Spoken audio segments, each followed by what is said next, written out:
Hello, guys and girls, and welcome to another Sunday afternoon chat. We have green leaves, we have green grass, we have springtime. Springtime. Isn't it amazing?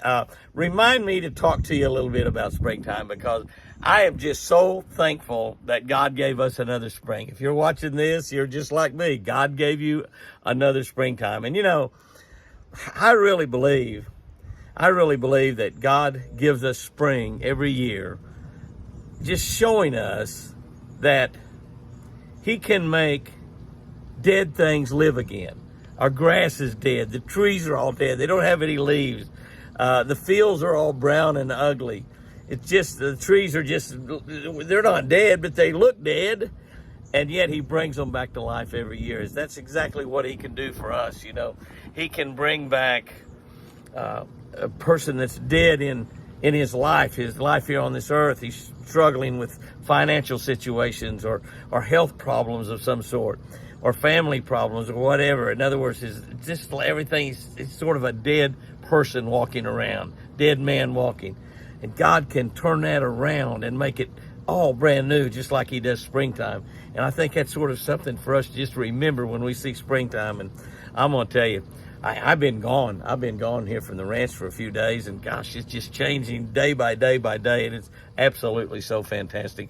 Before I get started too much, I want to thank some of y'all have been sending gift cards to us, and you know, we appreciate that so much. I mean, it's just an act of love. It's not that we are going to miss a meal if we don't have the gift card, or we can't buy something to feed the deer if we don't get a gift card, but it's just an act of love that y'all's love for us, and Chris and I appreciate that. And I want to thank Susan DeHaven, who's done so much even before Chris had her stroke, but when Chris had her stroke, Susan actually sent and had pizzas delivered at the hospital in Oklahoma City for the people that were taking care of Chris.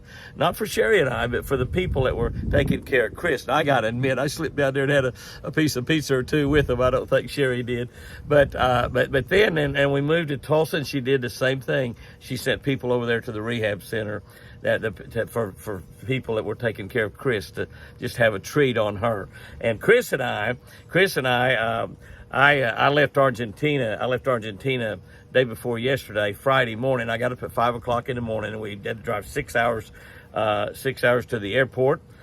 We flew then from Santiago del Estero to Buenos Aires, and then we caught a plane there at midnight Friday night and flew all night long till about 8:45 or 9 o'clock yesterday morning, and then flew to Tulsa. And then I finally drove on from Tulsa to Sherry's house on Lake Tenkiller and picked up Chris. But Susan DeHaven had sent us a Sonic gift card. That's right, a Sonic gift card. And so I told Chris, I said, you want to just stop at a Sonic? We haven't eaten a Sonic in a little while. And she said, oh, that'd be great. And so we stopped at a Sonic.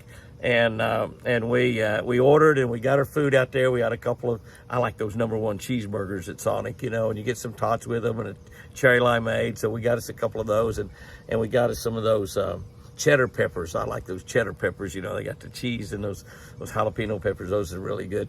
And anyway, so we got that, and we had the gift card and gave the gift card to the boy, and it completely paid for our dinner. I think it had 28 cents left. I'd given him a couple dollars tip there, and told him, I said, keep the rest of the 28 cents too. But anyway, I want to thank Susan DeHaven because she bought our dinner yesterday evening. And some of y'all might say, wow, big deal. That's a big dinner at Sonic, but we enjoyed it a lot. You know, I had been eating great meals down in Argentina, and eating a lot of steaks and a lot of great meals. Sherry had been, Chris had been at Sherry's house, and Jack comes home and fixes these immaculate meals every day when he comes home from the hospital. And so Chris has been eating good too. When you've been out of the country, eating all this exotic food, it's all great. It's really nice. But when you get back to America, it's just great to have a fast food hamburger, isn't it? And a Sonic. We actually, when we left the night before, and that's the last time I'd eaten, we had a Burger King there at the airport in Buenos Aires before we got on the airplane. So anyway, thank you, Susan. Thank you for that. My buddy Bill Price sent me some gift cards here a while back for both Chris and I. And we used them, I think, to buy some stuff for the deer. So we thank y'all for that. And many of y'all have sent gift cards. I can't remember everybody. I just wanted to mention those as I get started here on this Sunday afternoon chat. Last week, Argentina, golden Dorado fishing. My. Some of y'all have seen some of it. We posted some shorts and some reels and stuff on Instagram and also YouTube, and I think maybe Twitter. I don't know what all we put it up. Facebook, I'm sure we put some up there. But Pat will be editing some of those shows. We are shooting shows for ESPN2 and the Pursuit Channel and World Fishing Network and all the networks we run on. We're shooting shows for 2024 right now. So the complete shows will be on 2024. Those of you on social media, though, will be able to see a lot of that action here pretty soon. Won't be full shows, but it'll be some, some maybe 10, 15-minute segments or stuff, catching those big golden Dorado. Unbelievable fishing. We fished 4 days. And here's the deal. You're fishing below a dam. The lake is called El Salto, just like the same as the El Salto in Mexico, where we catch so many largemouth bass. I never ever saw the lake. We were staying at La Zona Lodge. La Zona Lodge is on the Argentina side, and they have the exclusive permit for 2 boats per day, 4 days a week, to fish below that dam.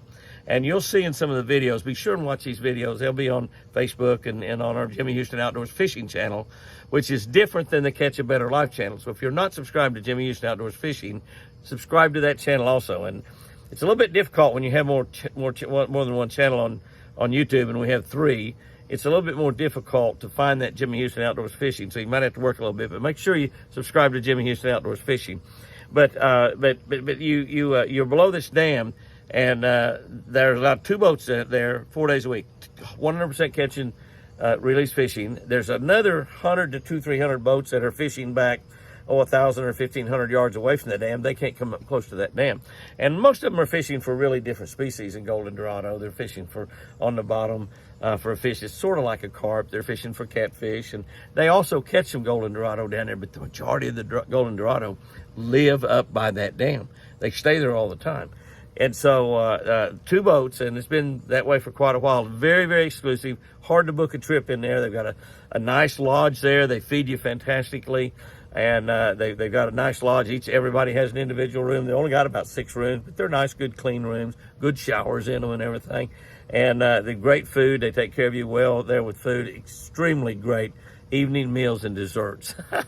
I love desserts, but really, really good. But it's the absolute best fishery I've ever seen anywhere in the world. There's great fishing everywhere. We have great fishing all over the United States of America, but it's so much of a thrill for me to go to some of these exotic places. And my buddy Larry Walker, who'd been there before, was there. My buddy Tim Duke and Dr. Joe from down in Dallas. Joe was there with us also. Dr. Joe Lambert. And I asked him one time about something about his airplane, and he said, "My last name is Lambert, not Lamborghini." So he didn't have an airplane. but I fished with Tim a couple of days, fished with Larry a couple of days, fished with Joe one day, and I fished 4 days, so however that worked out. But I got to fish with both Tim and Larry and Joe, all 3. But we just had a ball. On one of the days, our boat probably caught 75 golden Dorado. And keep in mind, these fish are big. I mean, a little one would be like 5 or 6 pounds. 5 or 6 pounds would be a small one, not a big one, a little one. And we caught lots of 15 or 20 pounders. I don't know how many we caught that was between 30 and 40 pounds. I caught 40 golden Dorados over 40 pounds. 40 over 40 pounds. The largest, 52 pounds. Keep in mind, the world record, which came from right there, is 58 pounds. So that's not too awful far away from the world record. And we had a fish or 2 hooked and on that was bigger than that. A 48 pounder I caught on topwater bait. A topwater bait. A big giant popper made by my buddy out there in California, Kermit Adams. And he hand makes baits, and they're pretty expensive. They're like 25, 30, 40 bucks a piece. But big popper bait, and you don't really pop it, you just wind it in because the big old wake in front and those things. It looks like a cow fell in the water. It looks like a cow fell in the water. And you see the big back come up on these things, and they're like this big, and they're long. And when you hold them, take a picture of those over 40 pounds, you can't even hold them. You just have to bear hug them. And you get slime all over you. I call it Dorado slime. Dorado slime. It's just really great. But if you're looking for a bucket list place, and you can get into that place, it's about $5,000. It's pretty expensive, plus the airfare over there, and you tip your guide about $50 a day. I tipped him a little bit more than that for the 4 days we fished. But and you tip the kitchen help and the people that keep your rooms clean and stuff. They do your laundry for you every day. It's just absolutely fantastic. It's one of those bucket list trips. I don't have bucket list, but if I had it, that would have been on there. And may not ever get to go back and do it again, but it was just absolutely a thrill to do it. And you have to book quite a bit ahead of time. But those fish live there all year long. They tell me December is the very best month because those fish leave and go spawn. And when they come back, and after they get through spawning, as the owner Hector told me, they're furious. And that means that they're really active and they're really biting. But we caught a lot of fish on jigs. We caught them on both hair jigs and rubber jigs, kind of a saltwater type jig, 6 and 8 ounce jigs, real big jigs, and of course those topwater baits. And we just had a blast. I mean, we absolutely just had a blast. It's very well patrolled. Nobody can slip in there and fish. We got to show our identification and passports when we first fished to show that we'd be the ones fishing there next day. You couldn't even slip somebody else in and not go yourself. It's really very well regulated, and it's an incredible trip. It was just so much fun. After that, we took another day to travel down to Santiago del Estero, and in that area, we dove hunted. We dove hunted with an old buddy of mine, Paco Riestra. I'd been down there years and years ago and dove hunted in the afternoon, duck hunt in the morning, dove hunt in the afternoon, but this time we just took 2 days to dove hunt, and it is just absolutely incredible. Argentina dove hunting. Mexico's got good dove hunting. The thing about Mexico, you can shoot white wing, and these are just regular morning doves down there, but it was fantastic. I mean, I hunted 2 mornings, 2 evenings. I think I shot about 35 boxes of shells and got like 580 some odd birds or something like that. About 68% is what they had figured out that I shot. So it was just a fantastic dove hunt. And again, a 5-star location. Paco is teamed up. Paco his father actually started all the wing shooting and the hunting down in Argentina, and now they are part of the David Denny's group. They've got 5 or 6 or 7 big lodges down there. They do dove hunting, they do duck hunting, they do wild pig hunting, they do red stag. They've got a 180,000 acre piece of property, and it's not high fence or anything. There is some high fence hunting down there, but there's all wild chase hunting for red stag. And they've got these big beautiful red deer, which we call them red deer here in Oklahoma, but we don't have any. I had a few of them, and my granddaughter keeps wanting me to buy some. You can actually buy those and put them on your property in Oklahoma and Texas. My granddaughter Jordyn has been after me for the last 10 years to buy some and put in here. My buddy across the street, John Dixon, actually has some red deer over there, and he does actually sell hunts for that. We don't really sell any hunts in our land, so all of our raising deer is just a recreational deal. We don't sell hunts, we don't sell deer. But across the road from me over here, you can actually hunt red stag. But you can hunt red stag down there. We talked to some of the people from here in the United States, from Texas, as a matter of fact, that have been down there, and all of them got a red stag, and so it's just fantastic. We will put on all of our shows some links up. Sherry may put some links up on this Sunday afternoon chat. I don't really know, but we'll put some links up on La Zona in Argentina. And Juliana, the owner's daughter, Hector's daughter, is the one that took care of us, and she's just a wonderful girl. Just absolutely, the service is so impeccable down there, both at La Zona and at Santiago del Estero. It's just absolutely fantastic. 5-star accommodations for dove hunting, incredible food, a great shift, and incredible service. I mean, the people down there take care of you so well.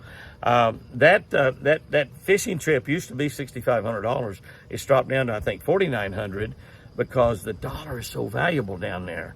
The exchange rate is like 200 or 300 to 1. I bought a couple of hamburgers down there and put it on my credit card, and the bill was $5,800. $5,800 figured that was about $20. And but anyway, we had a marvelous time. I'll just quit raving on about that. You can catch the fishing over on the Jimmy Houston Outdoors Fishing channel. Subscribe to that. We started that channel back earlier this year. It's got over 6,000 people on it already. It should be up to 50 or 100,000 sometime before the year ends. I don't know if it's going to do it or not. It seems like that a lot of our channels are not growing very much, particularly our Jimmy and Chris Houston Twin Eagle Ranch channel seems to be hanging right in there at about 125,000. There's a lot of people watches there, and that's where many of y'all get to watch the deer. I am going to shoot some new deer videos this week. I've got a really busy week. Wednesday's booked for some meetings in Bentonville, Arkansas, and in Fort Smith, Arkansas. We'll be filming Thursday and Friday. So this evening, when it gets a little calmer, I left all my microphones at Sherry's house, so I'm just shooting out here in the wind. Gonna wait till it gets this evening, kind of go in the pen and feed the deer and take a look at Prince Charming's antlers and see how my babies are doing. I've missed them. I've missed my babies. We showed you some other stuff from last year, how the horns were growing, but the horns are growing right now. There were some deer at the feeder this morning when we went to church. I didn't really check them out.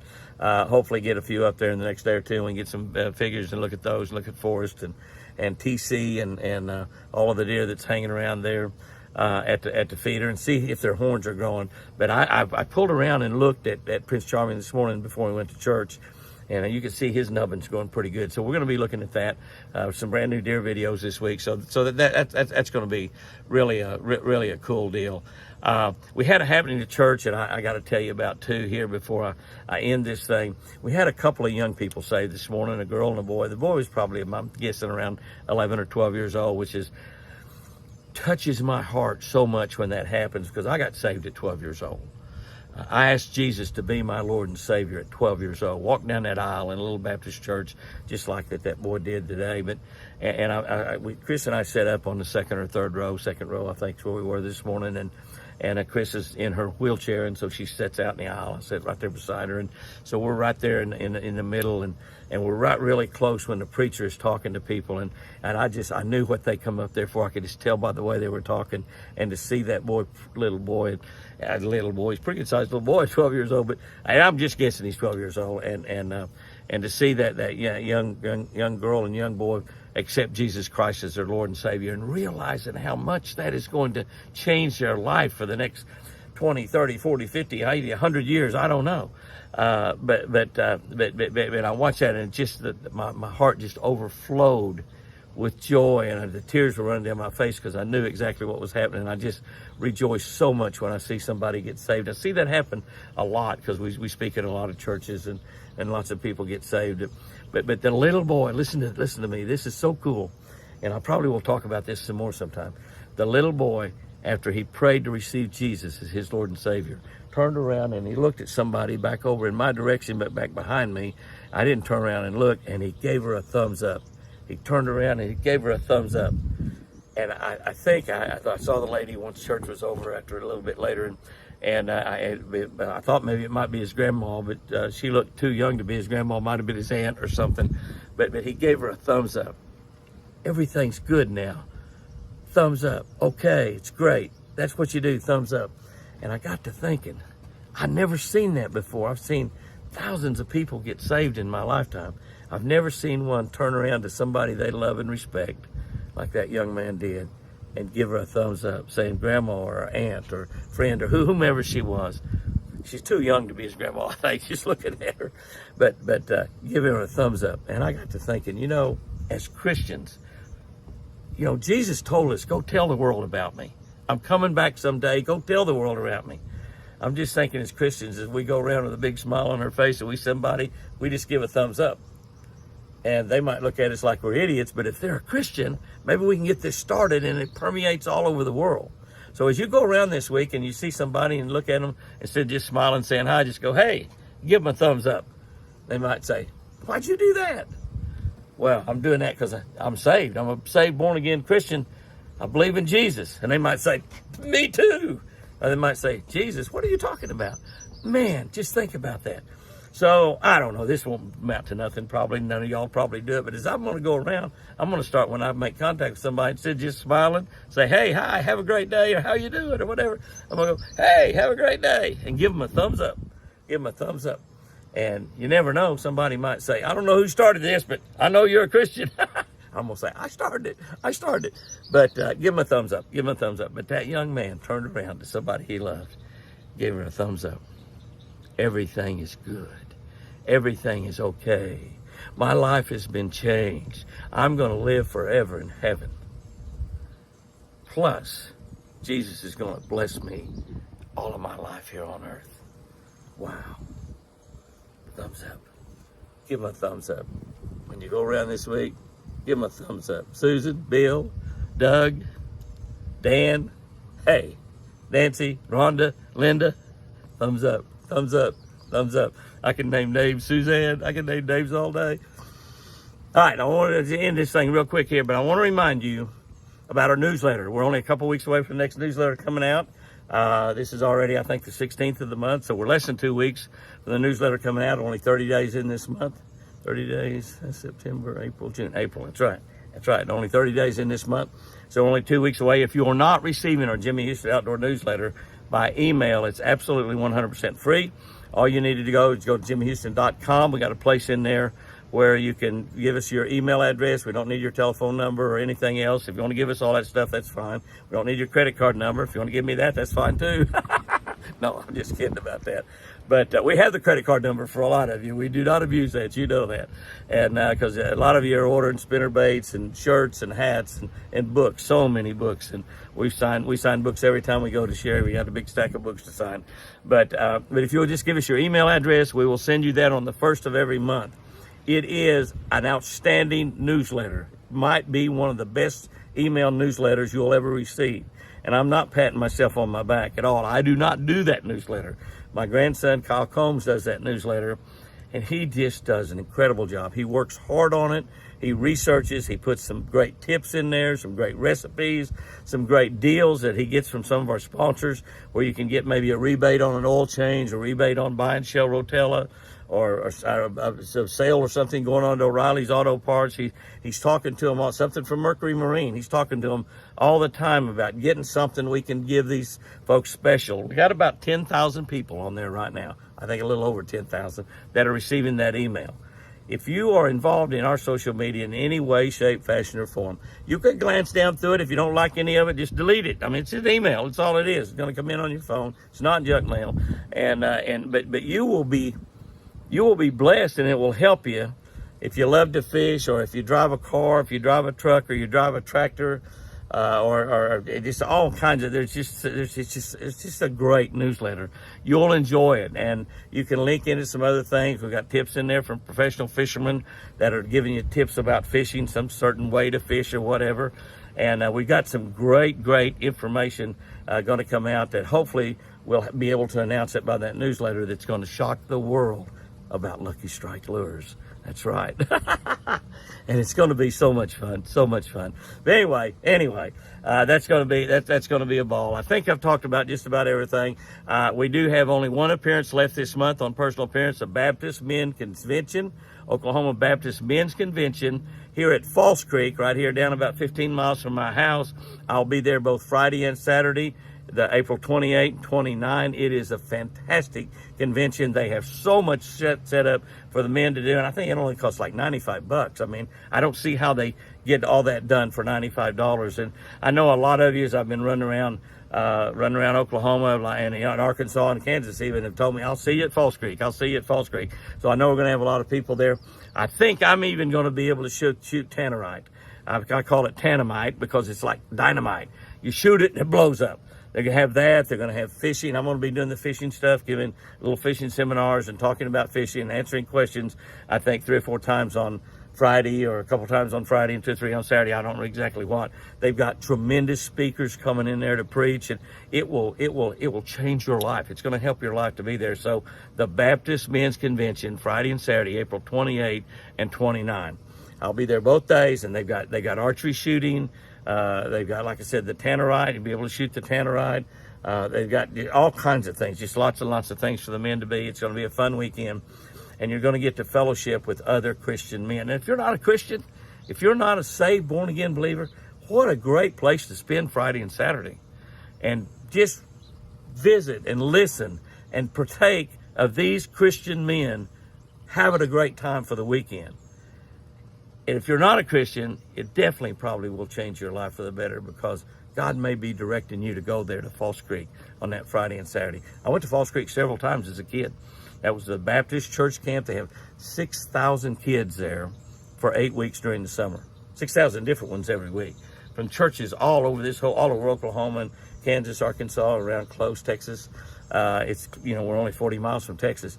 And those kids come in there, and I got to speak over there a couple of times. One time, and they did invite me back. But you get to speak and talk to 6,000 kids and see 200 or 300 kids get saved in one night. It's absolutely amazing. So if you got a chance to go on that Friday and Saturday, 28, 29, it's going to be a great Baptist men's convention. One of the best events that happens here in Oklahoma. So guys and girls, go out there and have you a great week this week. And remember, I sure do love you.